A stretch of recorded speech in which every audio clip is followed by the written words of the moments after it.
அமெரிக்காவோட அதிபரான Donald Trump அவர்களோட தலைமையில இருக்கக்கூடிய அரசாங்கத்துக்கு லிஸ்ட் ஆஃப் டீட்டெயில்ஸ் போயிருக்கு. ஈரானோட மிலிட்டரி டார்கெட்லாம் எது எது அப்படிங்கிறதோட லொக்கேஷனோட வந்து பார்த்தீங்கன்னா, அமெரிக்கால இருக்கக்கூடிய குரூப்பு தேடி தேடி எடுத்து ஒரு 50 பகுதிகள சூஸ் பண்ணிக்கிறாங்க. இந்தந்த பகுதிகள்லாம் வந்து பார்த்தீங்கன்னா, டார்கெட் வச்சோம்னா கரெக்ட்டா இருக்கும் தலைவரே அப்படிங்கும்போது வெள்ளை மாளிகையில வந்து பார்த்தீங்கன்னா, ஒரு டிஸ்கஷன் போயிட்டு இருக்கு. எக்ஸாக்ட்டான கோஆர்டினேட்ஸ், ஹெட் குவார்ட்டர்ஸ் இந்த ஐஆர்சிஜி இஸ்லாமிக் ரெவல்யூஷனரி காட் கார்ப் இருக்கு இல்லையா? ஸோ அதோட லொகேஷன்ஸ் எல்லாத்தையும் வந்து பண்ண எடுத்துக்கிறாங்களாமா. ஸோ இதோட கமாண்ட் சென்டர்லேருந்து எல்லாத்தையும் வந்து பார்த்தீங்கன்னா டார்கெட் வச்சிடலாம். காரணம் என்னன்னா, இவங்க எல்லாரும் புரொட்டஸ்ட் பண்ணக்கூடிய நபர்களை இரும்பு கரம் கொண்டு நசுக்குறாங்க அப்படிங்கிறது போல, அமெரிக்கால நடக்கிறது வந்து பார்த்தீங்கன்னா, நல்ல வழியான அடக்குமுறை. ஈரான்ல அடக்குமுறைனாலே அது தவறான அடக்குமுறை தான். ஸோ இது போல காரணங்கள்னால தேவதூதருக்கு அருள் வந்திருக்கு. ஸோ அந்த அருள கேட்டு அதன்படி செயல்படுவார் அப்படிங்கலாம் மாற்று கருத்து இல்ல. 2வது இந்த சமிகை வந்து பார்த்தீங்கன்னா, இது போல செய்திகள், போலி செய்தி அப்படிங்கலாம் சொல்லிட்டு போயிரலாம். பட் ஆனா அடுத்த ஒரு வேல்யூபிளான ஒரு தகவல் வந்திருக்கு. இஸ்ரேலோட அதிபரோட விமானம். ஸோ விங் ஆஃப் ஜியோன் அப்படின்னு சொல்லிட்டு விமானம் அந்த பேரு. இந்த ஃபர்ஸ்ட்டு விமானம் அது போல சொல்லுவாங்கல்ல, அதிபர் பயணிக்கக்கூடிய விமானங்கள். ஸோ அதில வந்து பார்த்தீங்கன்னா, ஜியோன் விமானம் எப்பல்லாம் கிரீஸ்ல இருக்கக்கூடிய இந்த கிரெட்டி பகுதியில அந்த தீவுல வந்து லேண்ட் ஆகுதோ, அப்பல்லாம் தாக்குதல் நடந்திருக்கு. இதுக்கு முன்னாடி 3 முறை இஸ்ரேல் ஈரான தாக்கும் போதெல்லாம் வந்து பார்த்தீங்கன்னா நடந்துச்சு. ஸோ இப்பவும் திரும்பியும் விங் ஆஃப் ஜியான் அந்த கிரீஸ்ல இருக்கக்கூடிய அந்த தீவுகள்ல லேண்ட் ஆகுது அப்படின்னா, திரும்பவும் போரிங்க ஆரம்பிக்க போகுதா? அப்படின்ற கேள்விகள் வருது. ஸோ பார்ப்போம். Israel versus Iran. இதுக்கு முன்னாடி வந்து பார்த்தீங்கன்னா, இஸ்ரேலுக்கு புரொடெக்டடா யூரோப்பியன் யூனியனோட கப்பல்கள் இருந்தது, அமெரிக்காவோட கப்பல்கள் இருந்ததுன்னு பல நாடுகளோட கப்பல்கள் இருந்துச்சு. இப்ப ஈரான் வந்து பார்த்தீங்கன்னா, எப்படி சண்டை பிடிக்க போறாங்க? அப்படிங்கிற கேள்வி இருக்கு. இதுக்கு முன்னாடி நடந்த மாரி மிசைல் தாக்குதல் வழியாவா? இல்ல ஈரானுக்குள்ள வந்து பார்த்தீங்கன்னா, இப்ப எப்படி ஊடுருவக்கூடிய தீவிரவாதிகள் தாக்குதல் பண்றாங்க. ஸோ அதுபோல ஈரானுக்குள்ள கிரவுண்ட் ரீதியா வந்து பார்த்தீங்கன்னா, தாக்குதல்கள் நடக்குமா? இல்ல இந்த டைம் வந்து பார்த்தீங்கன்னா, அரபுலக நாடுகள்ல சில நாடுகள் இஸ்ரேலோட இணைஞ்சு ஈரான தாக்குவாங்களா? அப்படின்ற கேள்விகளா இருக்கு. எந்தெந்த நாடுகள்ல இணைந்து தாக்க போறாங்கன்னு தெரியல. இந்த சமயத்துல நம்மளோட எம்பசி ஈரான்ல இருக்கக்கூடிய எம்பசி வந்து பார்த்தீங்கன்னா, "கிளம்பிருங்கப்பா இந்தியர்களே யாராவது ஈரான்ல இருந்தா தயவு செஞ்சு நடைய கட்டிருங்க" அப்படிங்கிறது போல அலர்ட்ஸ் குடுக்கிறதா சொல்லப்பட்டுட்டு வருது. ஐஆர்சிஜி நாங்கலாம் ஹை அலர்ட்ல தாங்க இருக்கோம். ரெடினஸ்ல இருக்கோம் அப்படிங்கிறது போல அவங்க தரப்புலருந்து சொல்லிக்கிறாங்க. ஸோ எந்தெந்த பகுதிகள் டார்கெட் 50 பகுதிகள் அப்படிங்கிற சொல்லிக்கிறாங்க. எந்தெந்த பகுதிகள் தப்பிக்க போகுது? இல்ல ஏர் டிஃபென்ஸ் சிஸ்டம்ல வேலை செய்யுமா? இல்ல உள்ள இருக்கக்கூடிய கிளர்ச்சியாளர்கள் வேலைய காமிச்சுருவாங்களா? என்ன நடக்கும்ன்றது பார்க்கலாம். ஸோ இது மிடில் ஈஸ்ட்ல இருக்கக்கூடிய ரணகளம். அடுத்து ட்ரம்ப் அவர்கள். திரும்ப இந்த கிரீன்லாண்டோட பிரைம் மினிஸ்டர் இருக்கிறாப்ல இல்லையா? பேசினாரு. அவர் வந்து பண்ண டென்மார்க் கொடிய இருக்கிறதா சொல்லிட்டு இருக்கிறாரு. அது நல்லது இல்ல. எனக்கு அது அவர பத்தி தெரியாது. பட் இருந்தாலும் பிஎம் கிரீன்லாண்டோட PM. I don't know anything about PM Greenland. அவர பத்தி எனக்கு எதுவும் தெரியாது. அ அது அது வந்து பார்த்தீங்கன்னா, என்னால ஒத்துக்க முடியாது. இது வந்து ஒரு பெரிய ப்ராப்ளமா தான் இருக்க போது அவருக்கு. அப்படிங்கிறது உலகம்னா ட்ரம்ப் அவரு. ஸோ கிரீன்லாண்டோட பிரைம் மினிஸ்டருக்கும் ஒரு பெரிய ப்ராப்ளம் இருக்கு அப்படிங்கிறத ட்ரம்ப் அவர்கள் சொல்ட்டார். அது மட்டும் இல்லாம கிரீன்லாண்டுங்கிறது வந்து பார்த்தீங்கன்னா, கிரீன்லாண்டுக்கு தான் சொந்தம். டாவோஸ்ல G7ஓட மீட்டிங் அழுத்தங்கள வந்து பண்ண ட்ரம்ப் அவர்களுக்கு கொடுக்கும். அ G7லயே இருக்கறதுலயே டாப் பெர்ஃபார்மிங்ஸ்ல புவர் பெர்ஃபார்ம்ல வந்து பார்த்தா நம்பர் 1 பிளேஸ்ல அமெரிக்கா இருக்குன்றாங்க. G7 நாடுகள்லயே. எவ்வளவு மோசமான எக்கனாமி இல்லைன்னு எல்லா நாடுகளோடையும் டாரிஃப் போடுறாங்க அப்படின்னா, வர்த்தகம் அப்படிங்கிறது பாதிப்படையும் இல்லையா? அத பத்திலாம் ஒண்ணும் அமெரிக்கா கவலைப்பட போறதில்ல. அதனால எந்த ஒரு பிரச்சனையும் இருக்க போறதில்ல. அமெரிக்கன் டாலர் யூஸ் பண்ணிட்டு இருக்கிற வரைக்கும் அத பத்தி எந்த ஒரு கவலையும் இல்ல அமெரிக்காக்கு. ஏன்னா இந்த கிரீன்லாண்ட் வந்து பார்த்தீங்கன்னா, டென்மார்க்குக்கும், கிரீன்லாண்டுக்கும் தான் சொந்தம். அவங்க தான் முடிவு எடுத்துக்கணும். மத்தபடி யாரும் இதுல வந்து பார்த்தீங்கன்னா, சொல்லிட்டு இருக்கக்கூடாது. யாரும் கிளைம் பண்ணிட்டு இருக்கக்கூடாது. அப்படிங்கும்போது யூரோப்பியன் யூனியனோட ஹெட் கமிஷன் இருக்காங்க இல்லையா? உர்சலா ஒன் டெர் லா அவர். அவரு அவங்க தரப்புலருந்து வந்து பார்த்தீங்கன்னா ஸ்டேட்மெண்ட் வந்து வண்டர்ஃபுல்லா பேசுவாங்க. இந்த தடவையும் வண்டர்ஃபுல்லா பேசிக்கிறாங்க. அவங்க தான் முடிவு எடுக்கணுங்க தலைவரே. நீங்களா வந்து சொல்லிட்டு இருக்கிறாங்க அப்படிங்கும்போது, யூரோப்பியன் யூனியன் அதுவும் பிரான்ஸ்லாம் வந்து பண்ணா பிளன்ட்டா வந்து டென்மார்க்குக்கு தான் கிரீன்லாந்து சொந்தம் அப்படின்னு சொல்லிக்கிறாங்களாமா. ஏன்னா, வெனிசுலாக்கு பக்கத்துல இருக்கக்கூடிய பிரெஞ்சு குயானா வந்து பார்த்தீங்கன்னா, அப்புறம் எங்களுக்கு தான் சொந்தம் அப்படிங்கிறது போல, நாளைக்கு அமெரிக்கா கிளைம் பண்ணும்போது பிரான்ஸ் விட்டுக் குடுக்குற மாரி போயிரும் இல்லையா? அது ஓவர்சீஸ் டெரிட்டரி. பிரான்ஸ்ங்கிறது யூரோப்ல மட்டும் இல்ல. அங்கேயும் ஒரு பகுதி இருக்கு. அதுபோல பல பகுதிகள் இருக்கு. நம்ம சேனல்ல பல தடவ இது பார்த்திருப்போம். பல தீவுகள் வந்து பார்த்தீங்கன்னா, இப்போ பிரான்ஸோட சொந்தமா தான் இருக்கு அப்படிங்கிறனால பல பகுதிகள் இருக்கு அப்படிங்கிறது. பட் இருந்தாலும் யூரோப்ல அமெரிக்காவுக்கு விரிசல்கள் இருக்கு அப்படிங்கிறத புரிஞ்சுக்கலாம். ஸோ இந்த டைம்ல அமெரிக்கா வந்து பார்த்தீங்கன்னா, மேலும் பல நாடுகளுக்கு அழுத்தங்கள். யுனைட்டட் ஸ்டேட்ஸ் ஆஃப் அமெரிக்காக்கு நீங்க பயணம் பண்ணணும் அப்படின்னா, 72 நாடுகளுக்கு வந்து பார்த்தீங்கன்னா தடை. விசாவே குடுக்கறதில்லையாம். சஸ்பெண்ட் பண்ணிட்டாங்களாமா. அதுல புதுசா ரஷ்யா, ஈரான் எல்லாத்தையும் சேர்த்துருக்காங்க. ஸோ அது பாலஸ்தீன்லாம் வந்து பார்த்தீங்கன்னா, அப்படி ஒண்ணு இல்லவே இல்ல. அதனால அதெல்லாம் தூக்கிருங்க. அப்படிங்கிறது போல 75 நாடுகளுக்கு புதுசா வந்து பார்த்தீங்கன்னா, தடைகள் போட்டிருக்காங்க. Afghanistan, Somalia, Russia, Brazil, Iran, Iraq, Egypt, Nigeria, Thailand, Yemen அப்படிங்கிறது போல லிஸ்ட் பெருசாயிட்டே இருக்கு அப்படிங்கிற போல பலரோட தகவல்கள். மொத்தம் 75 நாடுகளுக்கு இது போல தடை போட்டிருக்காங்க. 70 நாடுகளுக்கு தடை போட்டிருக்காங்க. பார்ப்போம். இப்போ வரைக்கும் நம்மளுக்கு வந்து பார்த்தீங்கன்னா, H1B விசா வந்து டைட்டன் பண்ணியிருக்காங்க. அவ்வளோ சீக்கிரத்தில முன்னாடியே ரொம்ப ஈஸியா கிடைக்காது. பட் இருந்தாலும் இப்ப அதையும் டைட்டன் பண்ணிக்கிறாங்க அப்படிங்கிற செய்திகள் வருது. கம்ப்ளீட்டா தடை அப்படிங்கிறது வரல. இந்த 500% டாரிஃப்ல நம்மளோட பிரைம் மினிஸ்டர் எப்படி குடுக்குறாரோ, வளைஞ்சு குடுக்குறாரா, இல்ல நிமிர்ந்து நிற்கிறாரா அப்படிங்கிறத பொறுத்து தான் இந்த டாரிஃப், இந்த சாங்ஷன் லிஸ்ட் இது எல்லாமே. இப்ப 75 நாடுகள் அமெரிக்காக்கு எதிராக இருக்கிறாங்க அப்படிங்கிறது போல இதிலிருந்து புரிஞ்சுக்கலாம். மெஜாரிட்டி ஆஃப் த நாடுகள் வந்து பார்த்தீங்கன்னா, எதிர் அணியில இருக்கிறாங்களா அமெரிக்காக்கு அப்படிங்கிற கேள்விகள் இருக்கு. இப்ப இந்த சமயத்தில அப்படியே நம்ம ரஷ்யா, உக்ரைன் பிரச்சனைக்குள்ள வந்துட்டோம் அப்படின்னா, எனர்ஜி ஃபெசிலிட்டி உக்ரைன்ல 5 ஒப்லாஸ்ட்ல வந்து பார்த்தீங்கன்னா, கரண்ட் இல்லாம 14 ஜனவரி ரொம்ப அவதிப்பட்டுருக்காங்க. அதுவும் குறிப்பா ரஷ்யா இந்த 14 ஜனவரி தாக்குதல் பண்ணதுனால டினிப்ரோபெட்ரோவ்ஸ்க், ஜைட்டோமர், ஜாப்ரோசியா, கர்கிவ் அப்புறம் கெர்சன் பகுதிகள்ல பயங்கரமான தாக்குதல். பவர் ஃபெயிலியர் அப்படின்லாம் சொல்லிட்டு இருக்கிறாங்க. அதுவும் உக்ரைனோட கேபிட்டலான கீவ்லயே பவர் ஃபெயிலியர். இதுக்கான காரணம் தொடர்ச்சியா ரஷ்ய தரப்பு வந்து தாக்குதல் பண்றது. தாக்குதல் பண்றத ஸ்டாப் பண்ணா தான் நம்மளால வந்து பார்த்தீங்கன்னா குடுக்க முடியும். பவர் அவுட்ரேஜஸ் ஷெட்யூல் வந்து பார்த்தீங்கன்னா நடந்துட்டு தான் இருக்கும். எமர்ஜென்சி பவர் அவுட்ரேஜஸ் வந்து பார்த்தீங்கன்னா கன்டின்யூ பண்ணிட்டு இருக்கோம். அப்படிங்கிற ஃபர்ஸ்ட் டெப்யூட்டி ஹெட் கீவ் ஸ்டேட்டோட அட்மினிஸ்ட்ரேட்டிவ் பிளன்ட்லேவ் அவர்கள் பேர் கொஞ்சம் கரெக்டா ஸோ அவர் தரப்பு வந்து ஸ்டேட்மெண்ட் குடுத்துருக்காங்க. தொடர்ச்சியா வந்து பார்த்தா 10 மணி நேரமா கரண்ட் இல்ல. இதுதான் உங்களோட பவர் ஷட்டவுனா? ஷெட்யூல்டு ஷட்டவுனா? அப்படிங்கிற கேள்விகள் இருக்கு. ஸோ 10 மணி நேரமா கீவ்ல மட்டுமே கரண்ட் இல்ல அப்படிங்கிறாங்க. -18, 19லாம் ரீச் ஆகுது அப்படிங்கிறாங்க. 10 மணி நேரமா கரண்ட் இல்லன்னா கீவ் வாசிகள் என்ன செய்வாங்க? உக்ரைனோட கேப்பிட்டலான கீவ் அப்படிங்கிறதோட கேள்விகள் இருக்கு. ஸோ ரஷ்யாவோட தாக்குதல் ரொம்ப எஃபெக்டிவா இருக்கு. அதுவும் கரெக்ட்டான டைம்ல வந்து பார்த்தீங்கன்னா, வின்டர்ல ரஷ்யா நடக்கிறது நடக்குது. ஸோ இதனால என்ன மாதிரி உக்ரைன்ல பிரேக் ஆக போறாங்களா மக்கள்? அப்படிங்கிறது அதில இருக்கக்கூடிய விஷயம். உக்ரைன் தரப்புலருந்து என்ன சொல்லிக்கிறாங்கன்னா, அப்படியெல்லாம் கிடையாது. நீங்க நினைக்கிற மாரி வின்டர் யூஸ் பண்ணலாம் ஜெயிக்க முடியாது அப்படின்னு சொல்லிக்கிறாங்க. ஸோ வின்டர பயன்படுத்தணும்னு நினைக்கிறாங்க. ரஷ்யா பயன்படுத்திட்டாங்க. ஸோ ஒன்ஸ் சிவிலியன் மட்டும் வெளியேறினாங்கன்னா போதும் அவ்வளோதான் முடிஞ்சுச்சு. ரஷ்யாக்கு அது ஃபேவரபிளா மாறிடும்.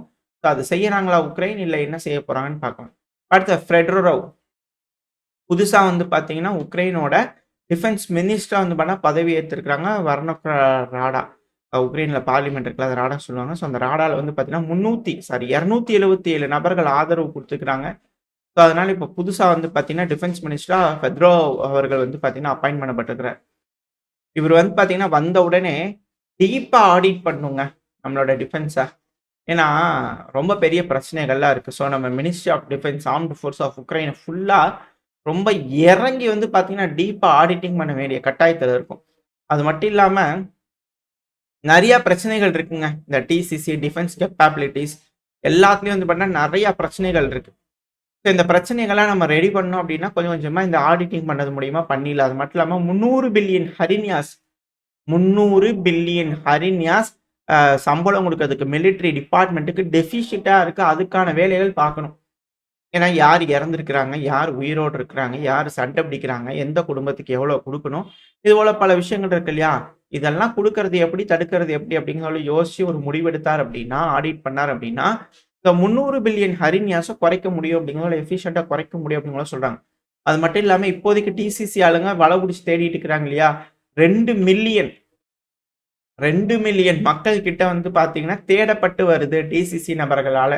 அப்படிங்கிற வந்து பண்ணா வாண்டட் குடுத்துக்கிறாங்க. அது போக 3,00,000 வீரர்கள் ட்ரெயின் பண்ணி புடிச்சிட்டு போயி, ட்ரெயின் பண்ணி, சோறு போட்டு எல்லாம் பண்ணா, வுட்டுட்டு ஓடிட்டாங்க. 3,00,000 பேத்துக்கிட்ட காணாம போயிட்டாங்க. இப்ப அவங்கலாம் வாலண்டியரா ஓடி போயிட்டாங்க. ஸோ இப்ப அவங்க எல்லாத்தையும் தேடக்கூடிய வேலைகள் இருக்கும். ஸோ இது போல ஏகப்பட்ட சிக்கல்கள் இருக்குங்க மினிஸ்ட்ரி ஆஃப் டிஃபென்ஸ்ல. இந்த மிக்கைல் ஃபெதரோ அவர்கள், நான் கால் எடுத்து வைக்கும்போது எல்லாத்தையும் ரெடி பண்ணணும் அப்படிங்கிறத அவர் தப்புன்னு சொல்லிக்கிறார். இவர் கால் எடுத்து வைக்கும்போதே வந்து பார்த்தீங்கன்னா, டிசிசில பலமான தாக்குதல்கள் மக்கள் தரப்புல இருந்தே இருக்கு. அதாவது ரஷ்யா ட்ரோன்ல ஏவிட்டு இருந்தாங்க. இப்ப என்னடான்னா, டிசிசி மெம்பர் ஒரு பஸ் இருக்கு இல்லையா? அத வந்து பார்த்தீங்கன்னா, துப்பாக்கி எடுத்து சுட ஆரம்பிச்சுட்டாங்க. அந்த குட்டி பஸ் ஆளுகள புடிச்சு, புடிச்சு உள்ள போட்டு போறாங்க இல்லையா? அதுல துப்பாக்கி வச்சு வந்து பார்த்தீங்கன்னா, லிவோவ் பகுதியில வந்து சுட்டுட்டாங்க ஒருத்தங்க. அடுத்தது இன்னொரு இதுல வந்து பார்த்தீங்கன்னா, 46 வயசு இருக்கக்கூடிய ஒரு நபர் வந்து பார்த்தீங்கன்னா, கத்தி எடுத்து குத்திட்டார். டிசிசி நபர் அவர வந்து ப்ரூஃப் குடு பார்க்கலாம் அப்படிங்கிற கேட்டிருக்கும்போது, கத்தி எடுத்து சதக் சதக்குன்னு ஏத்திக்கிறாரு. ஸோ இதனால வந்து பார்த்தீங்கன்னா, அவர 12 வருஷத்துக்கு ஜெயில்ல போடுறாங்க அப்படிங்கிறதோட செய்திகள் வந்துகிட்டு இருக்கு. ஸோ இதுபோல உக்ரைனோட மீடியாக்கள்ல குடுக்கக்கூடிய தகவல் இது எல்லாமே. ஸோ டிசிசிக்குங்கிறது ஏகப்பட்ட பிரச்சனைகள் இருக்கு. மக்களுக்கு வந்து பார்த்தீங்கன்னா, சண்டை பிடிக்க பிடிக்கல. இதத்தான் ஒரு மிக்கேல் ஃபெத்ரோ அவர்கள் புது டிஃபென்ஸ் மினிஸ்டர் கையாளணும். அதை எப்படி வந்து ரெடி பண்ண போறாங்க அப்படிங்கிறது தெரியல. 2வது டிசிசில இருக்கிறவங்களையே நம்ம ஆடிட் பண்ணணும். அவங்க ஏன் சண்டைக்கு முடியாதுங்கிறது அதையும் பார்த்துருவோம் அப்படிங்கிறது போல அவர் தரப்புல இருந்து இறங்கியிருக்கிறாரு. ஏன்னா ஆள் பத்தல. ஸோ அதனால வந்து இப்ப அங்கேயும் இறங்கியிருக்கிறாங்க. பாப்போம் என்ன நடக்க போகுதுன்னு. ஏன்னா இப்போ திரும்பியும் ராடால வந்து பார்த்தீங்கன்னா, மொபைலைசேஷன்ல அப்புறம் மார்ஷல்ல எக்ஸ்டெண்ட் பண்ணிட்டாங்க. 18வது முறையா பார்லிமென்ட் ராடால வந்து எக்ஸ்டெண்ட் பண்ணிக்கிறாங்க. மொத்தம் 312 நபர்கள் இதுக்கு ஆதரவா ஓட்டு போட்டுருக்காங்க. சரி ஓகே எக்ஸ்டெண்ட் பண்ணிக்கப்பா அப்படிங்கிறது போல. ஜனவரி 14 உக்ரைனோட பார்லிமென்ட்ல மொபைலைசேஷன்ல மார்ஷல்ல எக்ஸ்டெண்ட் ஆயிருக்கு. அடுத்த 90 நாளைக்கு. 90 நாள் அப்படிங்கும்போது மே 4, 2026 வரைக்கும் மார்ஷல்லாம் மொபைலைசேஷன் தான். வளைச்சு வளைச்சு பிடிச்சிட்டு தான் இருப்பாங்க. இது என்னன்னா உக்ரைனோட மக்களுக்கு பிடிக்கல அப்படின்னு கூட சொல்லிட்டு இருக்கோம் இல்லையா ராணுவத்தில் சேர்றதுக்கு. இப்போ உக்ரைனோட ஒரு எம்பி ஒரு கட்சியோட தலைவர் அப்படின்னு சொல்றாங்க ரிமோஷங்கோ அவர்கள். ஸோ இவங்க வந்து பார்த்தீங்கன்னா என்ஏபியூ இருக்காங்க இல்லையா national anti corruption bureau. So அவங்க வந்து ரெய்டு விடும்போது கையங்களவமாக பிடிச்சிக்கிறாங்க. அதாவது ஓட்டு போடுறதுக்கு ஒரு முறை ஓட்டு போடுறதுக்கு $10,000 ஆதரவா செயல்படுறதுக்கு லஞ்சம் கேட்டு வந்து பார்த்தீங்கன்னா இது போல பிரைபரியிலே இருக்கலாம். அதனால ஆதாரப்பூர்வமாக வந்து பண்ண பிடிச்சிருக்கிறாங்க. டாலர்கள் வந்து பார்த்தீங்கன்னா கையிருப்பு இருக்கிறத எடுத்திருக்கிறாங்க. டாலர்கள் தான். எப்படி உள்நாட்டு காசுல லஞ்சம் வாங்கினாங்கன்னா கூட சரி ஓகே அப்படின்னு கூட சொல்லலாம். அவங்க ஃபுல்லா டாலர் தான். முடிஞ்ச வரைக்கும் அடிச்சுட்டு வெளிநாட்டு கொடியில அப்படிங்கோல ஐடியாவில் இருக்கிறாங்களா என்னன்னு தெரியல. இப்போ வந்து பண்ண என்ஏபியோட தரப்புல வந்து பண்ண அவங்களை பிடிச்சிக்கிறாங்க. காசு கொடுத்தா ஓட்டு அப்படிங்கிறத வந்து பார்த்தீங்கன்னா இவங்க தரப்புல இருக்கிறாங்க. ஸோ அப்போ அந்த 277 300 ஓட்டுகள்ல வந்து பண்ண எல்லாரும் காசு வாங்கிட்டு ஓட்டு போடுற கூட்டமா அப்படிங்கிற கேள்விகள் இருக்கு. இது எப்படியோ இவங்க வந்து பண்ணா இது போல விஷயங்கள் இங்க நடந்துட்டு இருக்கு ஊழல் அது இதுன்னு சொல்லிட்டு இப்ப இகார் தர்கோ அவர்கள் ஸோ அவர் தரப்பு வந்து என்ன ஸ்டேட்மெண்ட் வந்திருக்குன்னா நம்ம வேட் வரி 25% போடுறோம்ல ஸோ இதெல்லாம் போடுறதுனால சிறு குறு கம்பெனி வச்சிருப்பாங்க இல்லையா முதலாளிகள் சின்ன சின்ன பிஸ்னஸ் ரன் பண்ணுவாங்க இல்லையா ஸோ அவங்க எல்லாருமே பிஸ்னஸை க்ளோஸ் பண்ணக்கூடிய சூழ்நிலைக்கு தள்ளப்படுறாங்க. அதிகமான பிஸ்னஸ் க்ளோஸ் ஆயிருக்கு. அதுவும் ஃப்ரண்ட்லைன் டவுன்லலாம் அதிகப்படியான வேலையே இல்லை. ஸோ அவங்க சம்பாதிச்சாதானே நம்மளுக்கு பணம் வரும், வரி கட்டுவாங்க. நம்ம வரியை அதிகப்படுத்துறதுனால அவங்களால வரி கட்ட முடியல. இதனால அவங்க வேலையை ஸ்டாப் பண்ணுறாங்க. ஸோ அதை நம்ம பார்த்து ரெடி பண்ணணும் அப்படிங்கிறது போல பண்ணால் அவர் தரப்புன்னு செய்திகள் வந்து முடிஞ்ச வரைக்கும் எம்பியாக காசு அடிச்சிடறாங்க. ஏழையாகிறாங்க அப்படின்னா பிடிச்சிட்டு போய் ஃப்ரெண்டில் விட்டுறாங்க. பணக்காரங்களாக தான் காசு கொடுத்து தப்பிச்சு ஓடிடுறாங்க. இவங்க எம்பியா இருக்கிறவங்க முடிஞ்ச வரைக்கும் அடிச்சுட்டு தப்பிச்சு ஓடிடுறாங்க. இந்த மிண்டிச் அவர்களே எங்க இசையில போய் பதுங்கிட்டார் இல்லையா இப்போ எம்பிஸும் ஓடிடுறாங்க, பணக்காரங்களும் ஓடிடுறாங்க. ஏழைகளை மட்டும் வந்து பணம் பிடிச்சி கொண்டு போய் ஃப்ரண்ட் லைன்ல விடுறாங்களா அப்படிங்கிறது அதில் இருக்கக்கூடிய விஷயம். இப்போ பணக்காரர்கள் கூட வரி கட்டி கட்டி இருக்கிறது எல்லாத்தையும் வித்துட்டு கடைசியில் அவங்க ஊர் விட்டு ஓடினா போதுன்றது போல காசு சம்பாரிச்சு கட்டிட்டு ஊர் விட்டு ஓடுறதுக்கு தான் அவங்க கிட்ட இருக்கா. ஸோ இப்படி பண்றதுனால உக்ரைன்ல வந்து பார்த்தீங்கன்னா நிலைமை இல்லாமல் போயிருமா, நிலங்கள் உக்ரைனோடதே இல்லாமல் போயிருமா அப்படிங்கிற கேள்விகள் இருக்கு. இதெல்லாம் முன்னாடி இருந்திருக்கக்கூடிய கான்வர்சேஷன் இப்போ கண்ணு முன்னாடி வந்து பண்ணால் அது எப்படி நடைமுறைப்படுத்துறாங்க அப்படிங்கிறது இந்த டிசிசி வச்சு நம்மளால பார்க்க முடியுது. ஆளப்புடி அப்படிங்கும்போது ஃப்ரண்ட் லைனை கூட்டிட்டு போகலாம் அப்படிங்கும்போது எல்லாரும் எல்லாத்தையும் வித்துட்டு முடிஞ்ச வரைக்கும் நபர்களை காப்பாற்றுறதுக்கு ஃபேமிலி மெம்பர்ஸை காப்பாற்றுறதுக்காக செஞ்சிடறாங்களா அப்படின்ற கேள்விகள் ஒரு சைடு வருது. ஆனால் எது எப்படியோ இதெல்லாம் வந்து பார்த்தீங்கன்னா ஜெலன்ஸ்கி அவர்கள் வந்து பார்த்தீங்கன்னா நாட்டு ஜெயிக்கிறதுக்காக ஒரு கடுமையாக போராடிட்டு இருக்காளியா ஒரு லைவ் மீட்டிங் போயிருக்கிறாரு. லின்சே கிரஹாம் அவர்கள் அமெரிக்காவோட ஒரு செனட் இந்த ரஷ்யன்ஸ் ஆர் டையிங் சொன்னார் இல்லையா நம்ம சேனல் கூட அடிக்கடி சொல்லுவோம் இல்லையா ஸோ அவர் தான். ஸோ அவர் வந்து ஒரு நல்ல கான்வர்சேஷன் கரேஜான பீப்புளுங்க உக்ரைன் இப்போ வரைக்கும் வந்து பார்த்தீங்கன்னா சண்டை பிடிச்சிட்டு இருக்கிறாங்களே கரேஜான பீப்புள் தான். நான் என்ஜாய் பண்ணேங்க அவர் கூட பேசுறது. என்ன மாதிரி என்ஜாய் பண்ணியிருப்பாங்க வீடியோ கால் வேற. என்ஜாய்மெண்ட் அப்படின்னு எப்படி இருக்கும், பேசுறது கன்ஸ்ட்ரக்டா இருந்துச்சு அந்த மாதிரி எதான பரவாயில்ல, எப்படி என்ஜாய் பண்ணுவாங்க அப்படிங்கிறது தெரியல. வேற மாதிரி ஏதாவது என்ஜாய்மெண்ட் அப்படிங்கிறது தெரியல. பட் இருந்தாலும் என்ஜாய்மெண்ட் பண்ணியிருக்கிறாரு லின்சே கிரஹாம் அவர்கள். சரி ஓகே என்னமோ ஒரு என்ஜாய்மெண்ட் நடந்திருக்காங்க. இப்போ நாட்டோட இன்ட்ரெஸ்ட் நம்ம நாட்டோட இன்ட்ரெஸ்ட் அதாவது அவருக்கு நாடுங்கிறது அமெரிக்கா. ஸோ இப்போ அமெரிக்காவோட இன்ட்ரெஸ்ட் அப்படிங்கிறது என்னவா மாறிடுச்சுன்னா உக்ரைனை சர்வை பண்ண வைக்கிறது தான். ஸோ அதுக்கான வேலைகளை நாங்கள் இறங்குவோம், கவலையே படாதீங்க. புது sanction, full support, maximum pressure Ukraine தரும். கண்டினியூஸாக ஒர்க் பண்ணுங்க, ஹார்ட் ஒர்க் பண்ணுங்க. அது உங்களுக்கு கண்டிப்பாக விலை கொடுக்கும் புட்டின் அவர்களோட கையில இருக்கக்கூடிய ரத்த கரைகள் இருக்கே, அத அவர் பார்த்துக்குவாங்க. அதுக்கப்புறம் பார்த்துக்கலாம். அது நம்ம லிண்ட்சே கிரஹாம் அவர்கள் வந்து பார்த்தீங்கன்னா, உச்சி குளிர்ந்து பேசியிருக்கிறாரு. ஸோ ரஷ்யா, உக்ரைன் இந்த பிரச்சனை முடிவு அப்படிங்கிறது பண்ணா ஈரான பொறுத்து தான் இருக்கு அப்படிங்கிற பல அனலிஸ்ட்டோட கருத்துக்கள். ஸோ எல்லா பக்கத்துலேருந்து ப்ரெஷர் வந்து போடப்படுது.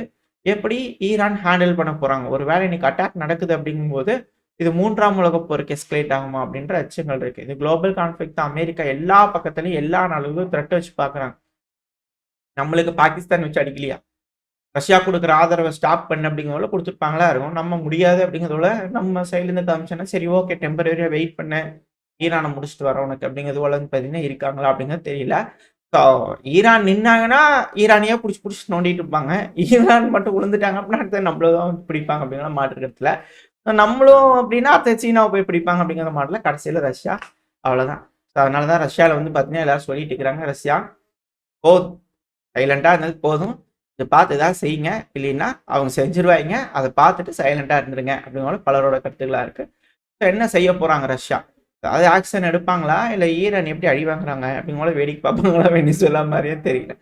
ஸோ பார்ப்போம். இன்னைக்கு நடக்குமா தாக்குதல்? மேபி இருக்கிறதுக்கு வாய்ப்பு இல்ல. மேபி நாளைக்கு நடக்கலாம் அப்படிங்கிற சில அனலிஸ்ட்டோட கணிப்புகள். ஏன்னா எப்பவுமே வெள்ளிக்கிழமையோட அதிகாலை அப்படிங்கிறது வந்து பண்ணா, Saturday, Thursday night, Friday morning. So இந்த டைம்ல வந்து தாக்குதல் மேபி மேற்கு நாடுகள் தரப்பு வந்து இருக்கலாம் அப்படிங்கிற ஒரு எண்ணம். ஸோ ஏன்னா ஃப்ரைடே பிரேயர் நடக்கும் இல்லையா? ஸோ அத டிஸ்டர்ப் பண்ற மாதிரியான ஒரு தாக்குதல் இருக்கலாம் அப்படிங்கிறது சில அனலிஸ்ட்டோட கருத்துக்கள். அப்படி எதுவும் இல்லாம எல்லாம் பேசி தீர்த்துக்கோங்கிற நம்பிக்கையில இந்த பதிவ முடிச்சுக்கலாம். இந்த பதிவு எப்படி இருந்துச்சு? உங்களுக்கு பிடிச்சிருக்கா? பிடிச்சுனா லைக் பண்ணிட்டு உங்க ஃப்ரெண்ட்ஸ் நம்மள ஷேர் பண்ணிக்கோங்க. அது கூடவே மறக்காம உங்க கருத்துக்கள கமெண்ட் செக்ஷன்ல சொல்லுங்க. நம்ம சேனல் இன்னும் சப்ஸ்கிரைப் பண்ணலாம் மறக்காம சப்ஸ்கிரைப் பண்ணிக்கோங்க. அப்பதான் யூடியூப் போடக்கூடிய வீடியோக்கெல்லாம் 4 பேத்துக்கு ப்ரோமோட் பண்ணும். உங்களோட அன்பு ஆதரவு எனக்கு எப்ப இருக்கும்னு நம்பிக்கையில இந்த பதிவ முடிச்சுக்கலாம். இந்த பதிவு நல்லா இருக்கும்னு நம்பிக்கையில அடுத்த பதிவு சந்திக்கிறேன். வரைக்கும் ஸ்டே சேஃப். பாய்.